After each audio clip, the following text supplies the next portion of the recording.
Like a happy ending, here's a true story of how two fighters became the best of friends. It's Lewis versus Schmeling.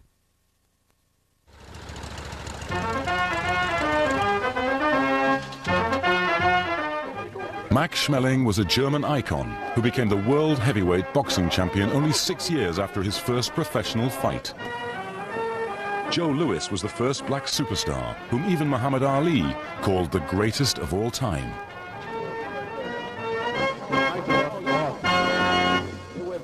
Louis and Schmeling were to meet twice in the ring, with one victory each.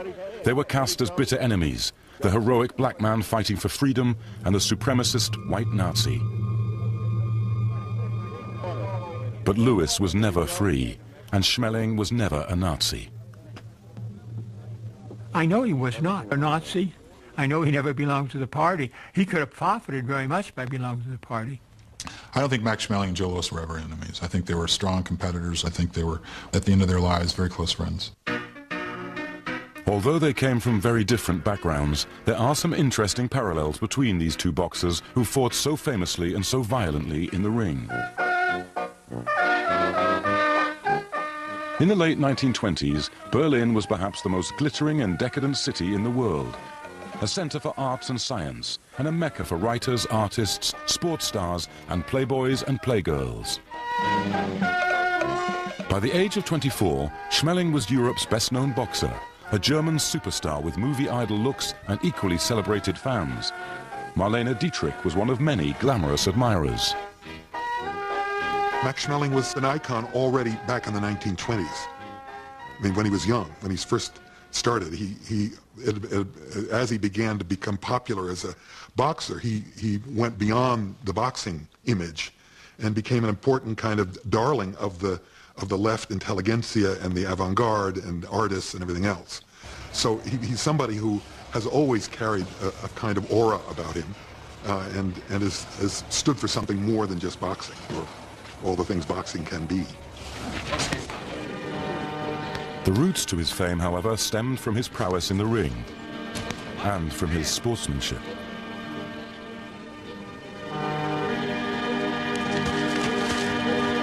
Max Schmeling, born in 1905, grew up in a farming community in eastern Germany, about 70 miles from Berlin. During the First World War, his father was a seaman and his mother worked for the postal service. At school, the young Max excelled at every sport, but at little else. In 1919, he got his first job as a messenger boy, delivering advertisements to Hamburg newspaper offices. His bosses had the foresight to encourage his sport, mainly football. Boxing had been banned in Germany until 1918, and it wasn't until 1921 that Max saw his first boxing match on film at the local cinema. He was hooked. At age 16, he bought a pair of second-hand boxing gloves and never looked back.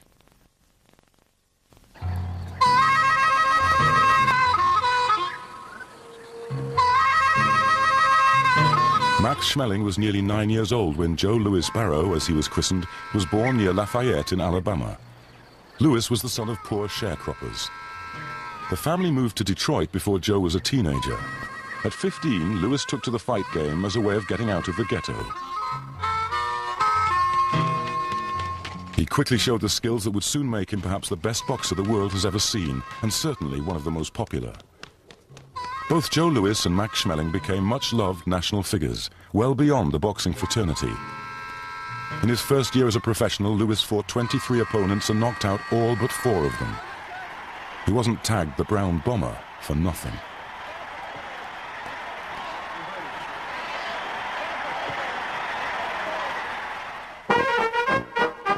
On the other side of the Atlantic, Max Schmeling too had a rapid rise to the top.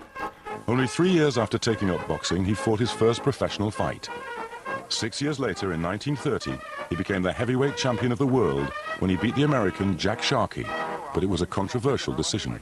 And here's the action the crowd was yelling for. Schmeling comes in close and swings a wild left hook around Sharkey's neck. That's Sharkey with his back to us there, and that's Sharkey uncorking a left hook, one of the most disputed blows in ring history. Schmeling, claiming a foul, goes down. Officials decide the blow was low, and Max Schmeling is the first European to be heavyweight champion of the world.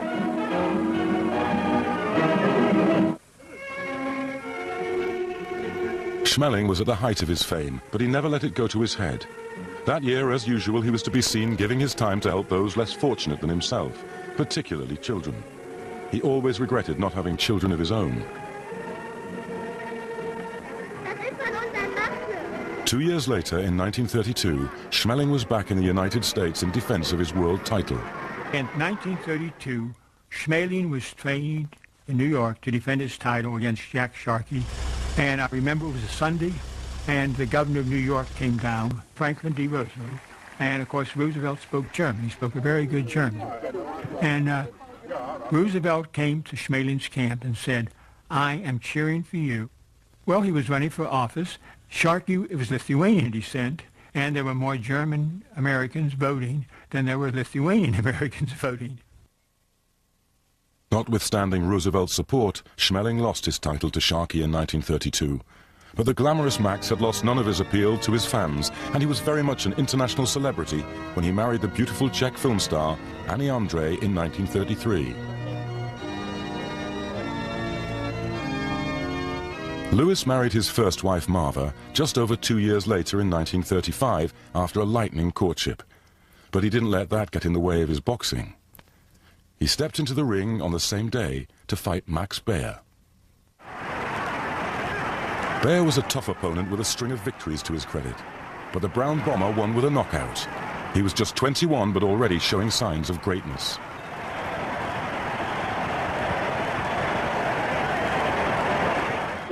Max Schmeling, past 30 and probably past his prime, now had to beat Joe Louis if he ever wanted another shot at the world title. So Schmeling got back to serious training, and a year later in 1936, he was scheduled to fight Louis.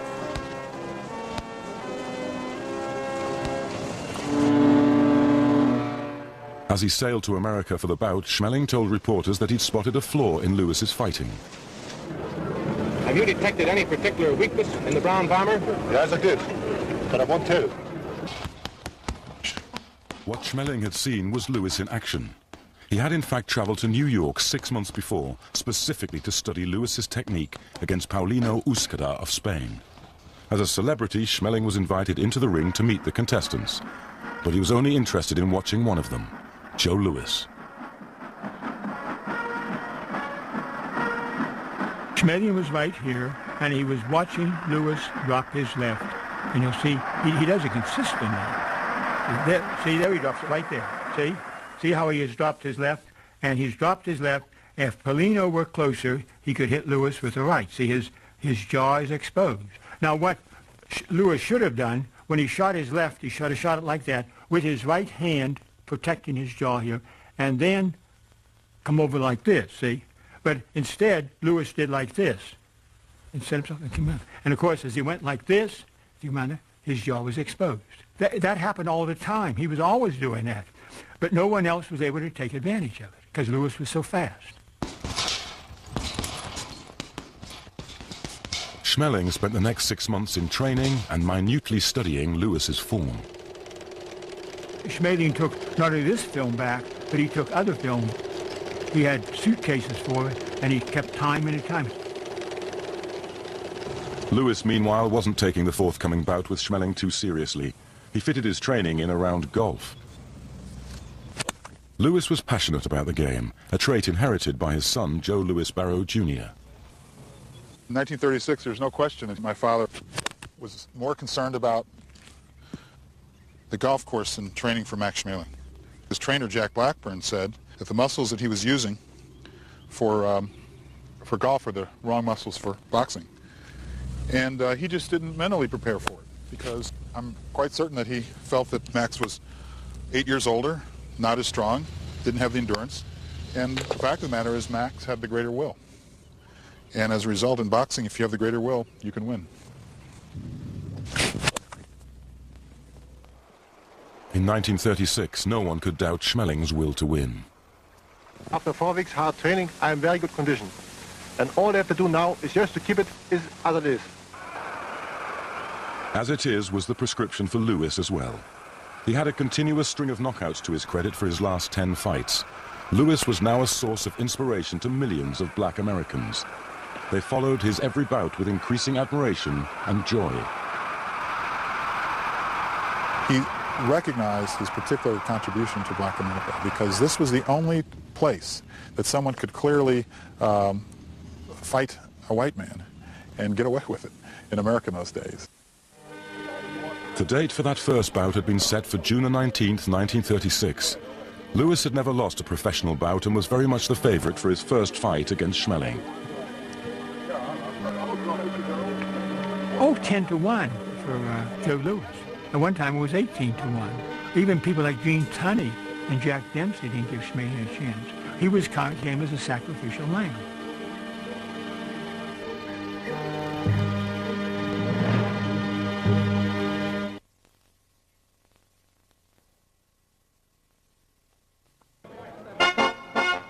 New York's Yankee Stadium, June 1936. Joe Lewis and Max Schmeling meet for the first time in the ring. It wasn't a title fight, but for Schmeling, it was every bit as important if he was ever to have another crack at the championship. As always, when fighting in the US, Schmeling was accompanied by his Jewish-American manager, Joe Jacobs. Hitler had tried to persuade Schmeling to dump Jacobs, but Schmeling had always refused.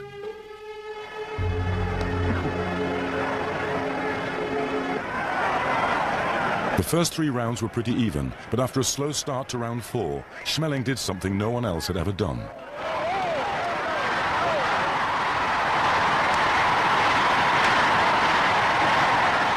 He put the brown bomber on the floor.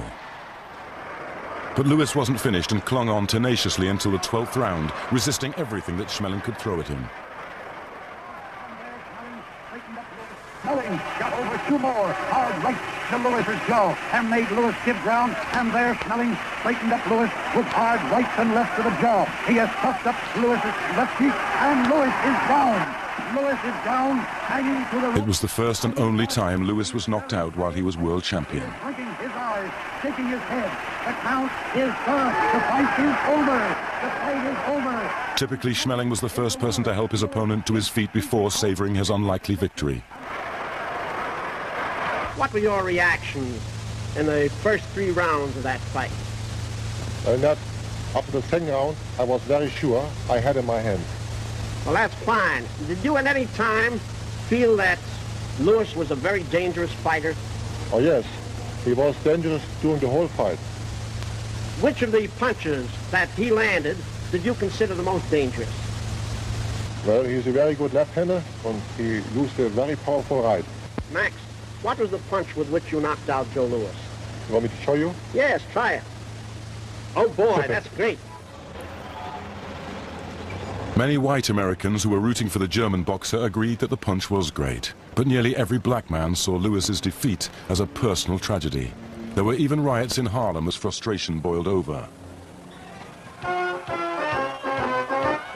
Meanwhile, Schmeling was given a special berth on the then fastest way across the Atlantic in a German Zeppelin, the Hindenburg. His wife Annie Andre was at the aerodrome in Frankfurt to meet him along with hundreds of well-wishers.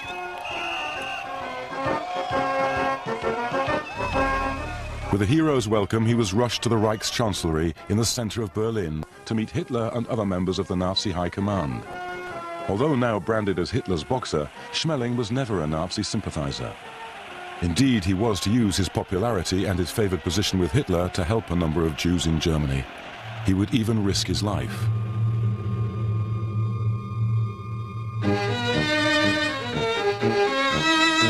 Berlin had been the fun capital of the world, but times were changing in Germany. Hitler's stranglehold was tightening. The Jewish friends who Schmeling used to meet at the Roxy Bar and elsewhere in Berlin began to leave or to disappear. The sculptor, Franz Torak, who made a bronze of Schmeling, had a Jewish wife who was threatened with deportation. Torak asked Schmeling to intervene and the boxer went straight to Goebbels. Although Goebbels was incensed, Torak's wife was spared. What separated Schmeling from a lot of stars in a similar position was that he was willing to take risks and test the limits of what he could do. And in a number of instances, he made arguments for protecting Jews and other people who were, for political or other reasons, in trouble. He went directly to the authorities and to the highest authorities in order to argue and to help them. He had a direct line to Hitler through Hitler's private photographer Heinrich Hoffmann. And so he could call Hoffmann directly and say, I've got to speak to Hitler. Ironically, Schmeling used his direct line to Hitler to avoid receiving the dagger of honor from the Sturmabteilung, or stormtroopers. He was able to convince Hitler that he did most of his fighting in the United States, and a stormtrooper's dagger of honor would not endear him to the Americans.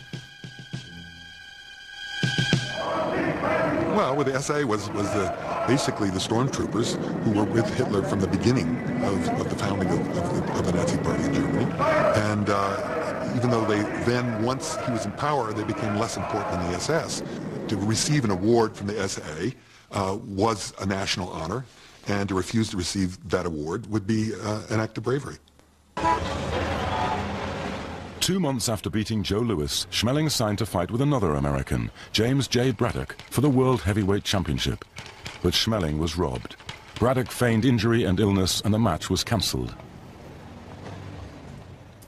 Then in June 1937, Braddock lost his title to Joe Louis. If Schmeling wanted the championship back, he would have to beat Louis again. The German boxer, meanwhile, continued to meet his Jewish friends whenever he traveled abroad. He made no secret of it, sometimes even posing for photographs. One of these pictures ended up in the newspapers, and it also ended up on the desk of Joseph Goebbels. And he was horrified that here Schmeling was abroad, obviously cavorting with Jews, and that was not acceptable in his mind. And Goebbels turned to him and he said, Herr Schmeling, you come to us because you want all us to help you in these ways, and then you refuse to play the game. You continue to cavort with these Jews, something along those lines. So that was a warning directly and unsolicited from Goebbels that Schmeling was being watched and he'd crossed the line, and Goebbels wanted to tell him that he crossed the line. In March 1938, German troops marched into Austria for what the Germans called the reunification of the two countries, the Anschluss. Ladies and gentlemen, at the Austrian frontier town of Linz, an endless stream of German soldiers is pouring into Austria. The cheers are for Chancellor Adolf Hitler, returning to his homeland for the first time in almost 25 years. Now, for the first time in history, Austria and Germany are one nation with one leader.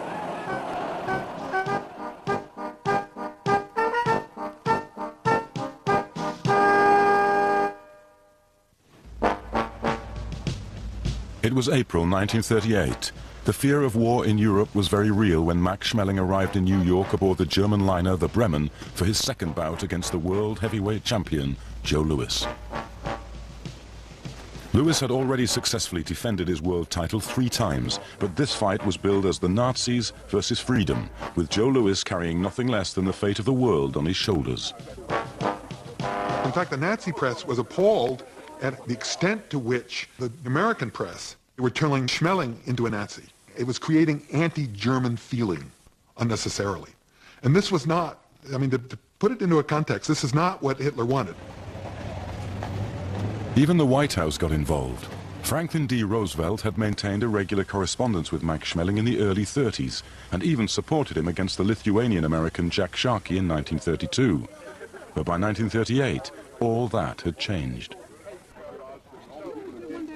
In 1938, Roosevelt asked Louis to come to the White House, and I'd like to slap his muscles around and said, we need muscles like this to defeat Nazi Germany. This was in 38, 3.5 years before we entered the war. But the atmosphere was very much of that. Max Schmeling was a very terrific boxer. He was not a Nazi.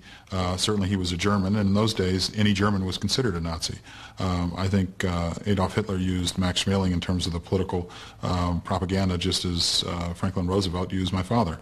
These were two strong, powerful men representing two strong, powerful countries, and obviously the outcome was significant for both countries.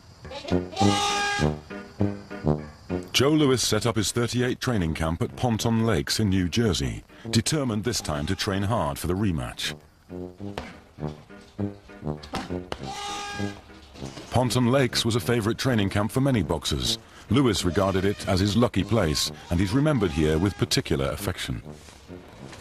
I lived right on Lakeside Avenue where my grandfather had his small farm. and Joe and the sparring partners used to run around the lake, and they'd end up in my grandfather's apple orchard eating apples. I'd run with them down to the lake. I couldn't go any further. My mother made me come back. And then Joe used to take us all to the movies on Saturday. He'd line everybody up on the main street, all the kids, and he'd pay for everybody, then he'd come in and sit with us in the movie. Lewis is commemorated here not just because he was an all-American hero. He did much for the community, both when he was training and after he'd retired. But Lewis couldn't buy a home here. He'd wanted to, but in the 1930s, no one would sell to a black man, not even the world heavyweight champion. Of course, that was the irony. I mean, my father was representing freedom and democracy of the United States, but he couldn't live those freedoms. He couldn't eat where he wanted to eat. He couldn't be educated where he wanted to educate, couldn't live where he wanted to live. The United States in the 30s and 40s and 50s was a very segregated society. So while he represented that and certainly transcended to be an American hero, he couldn't experience all the freedoms of all Americans. But in June 1938, Lewis fixed his attention on boxing rather than politics, and on the bout set for the Yankee Stadium in New York City. If he didn't win this world title fight against Max Schmeling, he was ruined. The stakes were no less for Schmeling.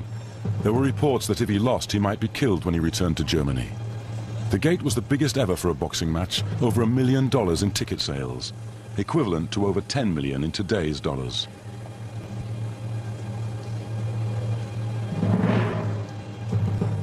Lewis at 23 was younger and taller, and very much the favorite.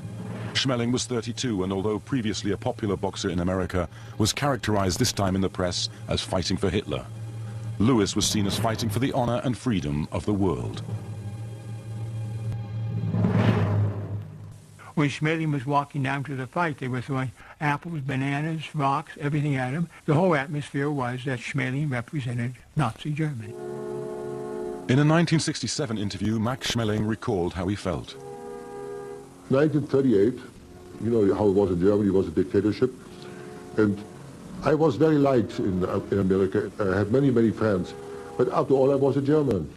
And when I went from the dressing cabin, I went in the ring, I was called many names and bad names, and I was thrown with papers and cups and cigarette cases and all these things. You know, I was a little disgusted about this all. And then the fight started. The atmosphere in the stadium was electric. Both men spent the first minute testing out the other, and then suddenly Schmeling was in trouble. Light brown gloves on, in close, and Lewis brings a very hard punch over to Schmeling's face, drives him against the ropes, and he's piling into Schmeling there. Schmeling has his back to him, and Lewis is pounding him against the ropes. Schmeling looks groggy. Schmeling looks groggy, and he's just hanging on to the ropes there. Now he's broken away. And Schmeling is down. Schmeling is down from a hard, short right to the jaw, but he's up against. Lewis crashed a hard right, and Schmeling is down again. And he's getting up immediately. Schmeling has gone down twice now from hard right to the head there. And Schmeling is down again. And he's going to take a count this time. Schmeling is down. He's trying to get up. He's trying to get up. He's down there. It looks like a first round knockout. Flips him over to his corner. Holding up Lewis's hand. Lewis is the winner. The crowd has just gone crazy here. It was all over in 124 seconds, with Schmeling left badly injured. The home crowd was ecstatic. Schmeling himself had no excuses. I was laying on the ring ropes, and Joe just tried to hit my heart, and I turned in his head, and he hit me in the kidneys. You know? It wasn't his fault. It was my fault just the same. The German radio audience, however, never heard the explanation, nor even the end of the fight. As it became obvious that Schmeling was in deep trouble, someone pulled a live radio feed to Germany, so the listeners never heard the result. But the German propaganda machine hadn't entirely abandoned Schmeling. Not yet. Despite Schmeling's own version of the final moments of the fight, some of the first newspaper stories hinted that he thought he'd been fouled by Lewis. The next day, the German ambassador shows up in the hospital and tries to get Schmeling to actually come out and say that he had been fouled. And Schmeling immediately distanced himself from that and said, no, that was not a foul. I was fairly whipped. It was the end for Schmeling. After 2 weeks in the hospital, he went home by ship without fanfare and arrived without welcome. For the Nazis, the thrashed boxer had no place in their pantheon of heroes. With his reputation and influence within the Nazi Party at its lowest, Schmeling was about to take the greatest risk of his life.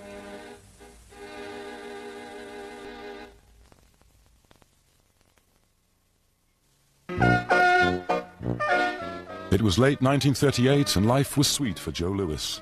He had beaten Max Schmeling and had avenged the earlier defeat, Louis's only defeat in a career which had already notched up nearly 40 victories. In Germany, things were very different for Max Schmeling.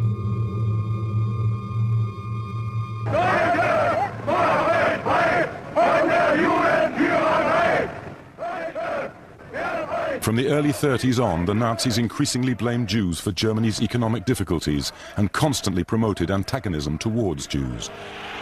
In November 1938, this orchestrated unrest reached its zenith with a night of rioting and looting of Jewish property that has become known as Kristallnacht, the Night of Broken Glass. One man in particular has reason to remember Max Schmeling with gratitude. On Kristallnight, November the 9th, 1938, my father asked Max Schmeling to take me into his house, and he took us for 3 days. Henry Lewin is now a rich and successful businessman in America, running hotels and gaming establishments in Las Vegas and elsewhere. But in 1938, he and his younger brother Werner were Jewish refugees in Berlin. Max Schmeling helped my father and myself at a time where he had no benefit. My father was not a rich man anymore. Everything was taken away from him. There was nothing this man could gain. He brought us back to our family in his car. And this car was 3 cars like this in Berlin. So everybody knew this was Max Schmeling. If this wouldn't have happened that night, I wouldn't be here tonight. 16 months after Max Schmeling lost his second fight with Joe Louis, Germany was at war. Now decidedly out of favor with the Nazis, Schmeling was sent off for paratrooper training, even though he was well over the draft age. That was clearly a punishment. There was no other figure like him, a star in the cinema world or a major athlete or anyone else, who was sent off to war. He was 33 years old, and obviously way beyond the age where it would be fighting necessary. He clearly was being punished. That husky young Negro en route to an Army induction center is the heavyweight boxing champion of the world, Joe Louis, the boy who beat Max Schmeling. Louis also went to war, volunteering for the Army when America mobilized in 1941. The US government quickly used Louis's popularity to appeal to other young black men to join up. The Army can use that fighting spirit, and Joe Louis is now a corporal of cavalry, somewhere in the West. There was a treatment of black soldiers in the Second World War, even in that war, which was obviously as second-grade citizens. And so on the one hand, using Louis as a way of drawing in young black men to fight for the country, and then putting them in a situation in which, in some cases, they were clearly separated and segregated, is I think, a cynical act. But they were going to use anybody they could in the struggle against fascism. I think Joe Louis was significant in terms of the eventual racial changes that occurred in the United States. First of all, during the war, every time he saw prejudices and segregation in the United States Army, he would call Washington and say, it's not right for black troops here. And the generals and the Secretary of Army would pick up the phone and call that base and that station and say, get it right. I think that people would say that because there was a Joe Louis, there's a Jackie Robinson in baseball. On several occasions, civil rights leaders have told me that they got the strength to do more than was expected or more than was allowed of them because of the strength that they received because of the achievements and successes of Joe Louis. Louis was the centerpiece of one of the major black recruitment films of the war produced by the US government. In 1 minute and 49 seconds, an American fist won a victory. But it wasn't the final victory. No, that victory is going to take a little longer and a whole lot more American fists. Now those 2 men that were matched in the ring that night are matched again. This time it's a fight not between man and man, but between nation and nation. It's a fight for the real championship of the world, to determine which way of life shall survive. In 1941, with German troops advancing on all fronts, Schmeling was sent to Greece with his paratrooper regiment. But in his first jump into Crete, he aggravated the back injury he'd sustained in his second fight with Lewis. Schmeling was unfit to fight for the rest of the war. Lewis also didn't do much fighting, but for very different reasons. He spent his time on morale-boosting duty. Many believe his 1938 victory over Schmeling helped towards a positive outcome in the war. Many people feel that Joe Louis's victory in 1938 was a preamble to World War II. There was one Polish Jew who said that he survived the concentration camps because he knew the Germans wouldn't win because Joe Louis had defeated Max Schmeling.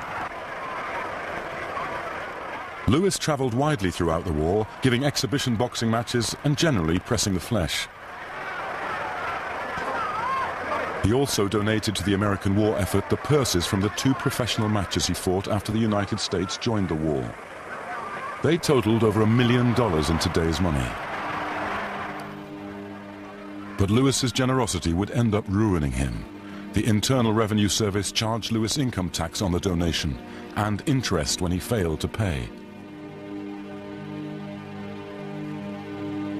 It was particularly unfortunate because for all the things that my father did for this country, for the Internal Revenue Service, the IRS, not to recognize the contributions he made, he donated one entire purse to the Navy Relief Fund and another to the Army Relief Fund.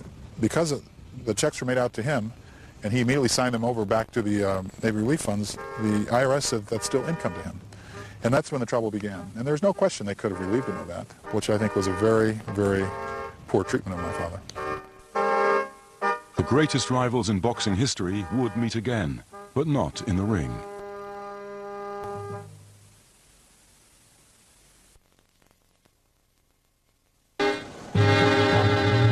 When the war was over, Germany was in ruins, but Max Schmeling didn't suffer the same fate as the American heavyweight champion Joe Louis. Schmeling tried his hand at a number of ventures, and as Germany prospered after the war, Schmeling prospered too. A former boxing contact, American Jim Farley, was now the president of Coca-Cola International.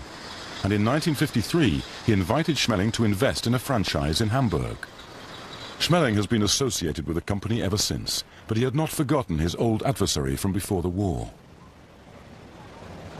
In 1950, when Max Schmeling came to the United States to referee a fight, he went to my father's house and said, "Where's the champ?" And they said, "Well, he's on the golf course." And so they called the golf course and said, "Max Schmeling's here to see you." And my father walked off the golf course and to visit with Max Schmeling. Now, the significance of that is that my father was on the golf course when I was born, and he was on the golf course when my sister was born. But yet he came off the golf course when Max Schmeling was there. Years later, Joe was to give a few golf pointers to Max, but that day marked the rekindling of a very special relationship. I just want to clear the situation. You know, I wanted to tell him that from my side never was anything, any hate or something like that. It was just all publicity stuff, and I'm sorry if he believed it. He took my arms and he was crying, you know. He was crying, I was crying. And I said, "Listen, Joe, you didn't believe this, I hope." He said, "No, Max, and even if I did it, you know, it's all forgotten now, and we are good friends. And since, you know, we are very, very good friends, you know." Over the next few years, the two met whenever they could, and the friendship that had been born in the ring out of mutual respect for the other's skills developed into a deep and lasting bond. And Max was able to help Joe financially as well. From time to time, Max sent funds to assist my father in some of his medical care. Max was very helpful to my father's third wife, Martha. The fact that he was always there and always cared, living, 5,000-6,000 miles away, because he really deeply cared for my father. Schmeling could afford to help Joe and his family. With boxing well behind him, Schmeling could concentrate on his other interests, and he built up his business into one of the major Coca-Cola franchises in Germany.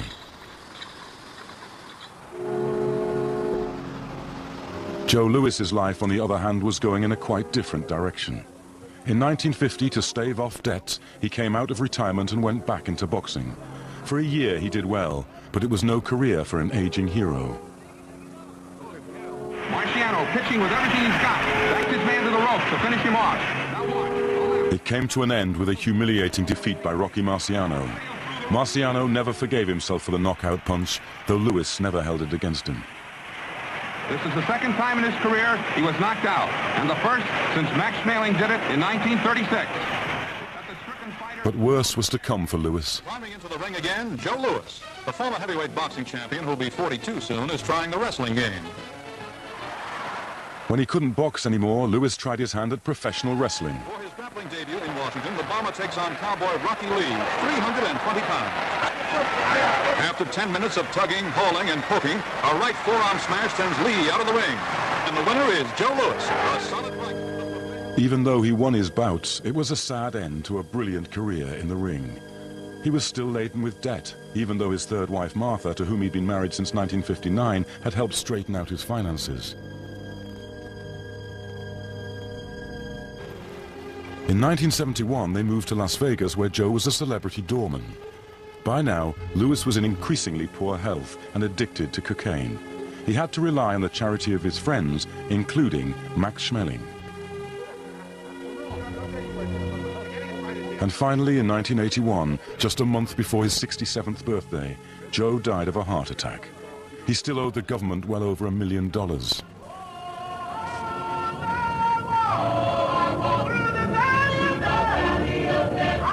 But that didn't matter to his friends. They gave him a massive send-off from Las Vegas. The coffin lay open at Caesar's Palace, and 3,000 people came to the funeral.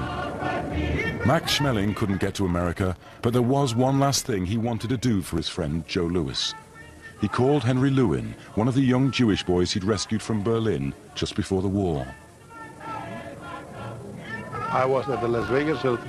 Max Schmeling is on the phone from Hamburg. He says, Henry, Joe Louis died. His coffin is displayed in the ballroom at Caesar's Palace. And I would be very appreciative if you accept that I cable you a large amount of money, that you put in an envelope, and all you have to do is go over there and give the widow of Joe Louis, Mrs. Louis, this envelope and say it's von Max Schmeling. I went over there. I was sitting next to Mrs. Louis on the chair, and I talked slowly, saying, Mrs. Louis, here's an envelope from Max Schmeling. Oh, she says, Henry, Max Schmeling, our true friend. 2 days later, Joe Louis was buried with full military honors at Arlington National Cemetery, finally laid to rest in a plot just below the tomb of the unknown soldier. It is wise providence to take out of this world the soul of our deceased Joe Louis Barrow. Hey! Up! Hey! Up! I think that the government that recognized who he was and had him buried in Arlington National Cemetery was, in a small token, trying to repay the indignities I think that the previous government gave him. I think that it was a recognition that Joe Louis was more than just a boxer. He was a hero that came along at a time when America needed a hero. They still ring the bell for Joe Louis at Ponton Lakes in New Jersey.